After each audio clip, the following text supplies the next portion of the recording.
also say the Muslim Students Association, which has over 600 chapters on college campuses, served as the main vehicle for campus influence. That report coming a day after Texas Governor Greg Abbott labeled both the Muslim Brotherhood and the Council on Islamic American Relations a foreign terrorist organization. Terr denying the governor's claims about the group and says they're ready to sue the state. Let's talk to the man who may lead the case for the state. That is Congressman and Texas Attorney General candidate Chip Roy. Congressman, thanks for being with us here today. Yesterday, I spoke with Texas Representative Steve Toth about this.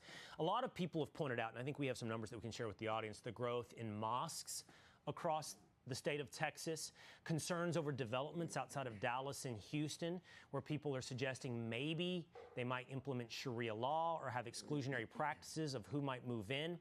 Tell me, is this, while we see a proliferation in numbers, do we have real concerns that they are connected to Terr or Muslim Brotherhood? Yeah, Will, great to be on this afternoon, and I certainly applaud Governor Abbott for his leadership and making the declaration that he made yesterday. It's critically important to unlock the legislation that the Texas legislature passed to prevent these organizations from being able to accumulate and acquire lands in Texas. That's one step of many that we need to take. You're very well aware of the East Plano Islamic Center, the Islamic Center down in Houston, the significant growth in mosques throughout the state of Texas. But all of this is a part of an organized effort, and Terr is right in the center of it. The report that you're alluding to and other reports demonstrate Terr's direct connection to all of this and the proliferation of the dollars that are flowing through these groups and Terr's involvement in it. And let's remember that the Holy Land Foundation case, which occurred right there in the Dallas-Fort Worth Metroplex where you are, that was 25 years ago, and you've got unindicted co-conspirators with the Holy Land Foundation that is associated with Terr. You have leadership of Terr that was celebrating the attack on Israel by Hamas on October 7th, 2 years ago. And you've got the evidence that you just presented about their organization with these student groups that are directly tied to terrorism. The governor's right to go after them. I introduced legislation here to get rid of Terr's tax status. They shouldn't get the C3 benefit. And I've introduced legislation that we should vet people for Sharia law. And today I introduced legislation that we should pause all immigration until we sort this stuff out.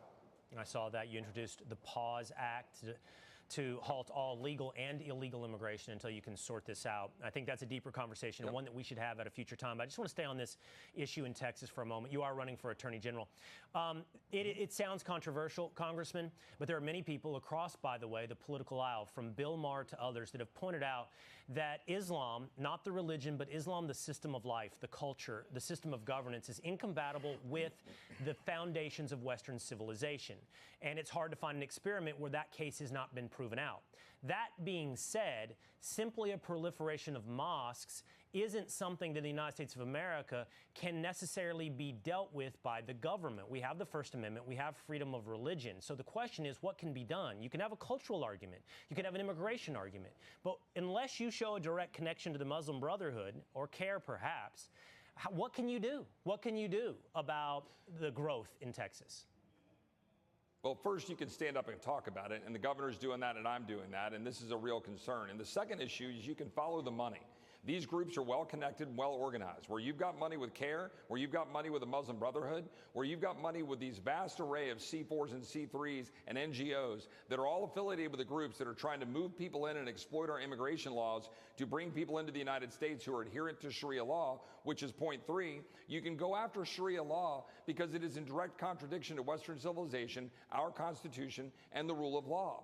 And in fact, it undermines our religious liberty because Sharia law is at odds with it. So that's why the governor was correct to point out that these Sharia courts are in conflict with Texas law, and he encouraged the district attorneys in Collin County and in Dallas to go after them, as well as the sheriffs, copied to the current Attorney General Ken Paxton. And we need to be resolved, and we need to stand up on the rooftops and say that our Judeo-Christian country is not going to be infiltrated by people who seek to undermine it. It's a political move, and we've got to stop it, and the governor's right to do it, Will.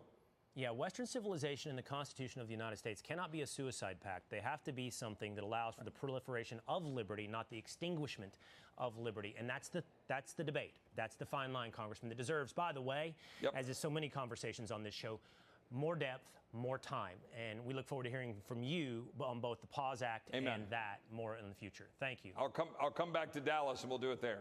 See you, Will. Okay, sounds good. Thank you, Congressman.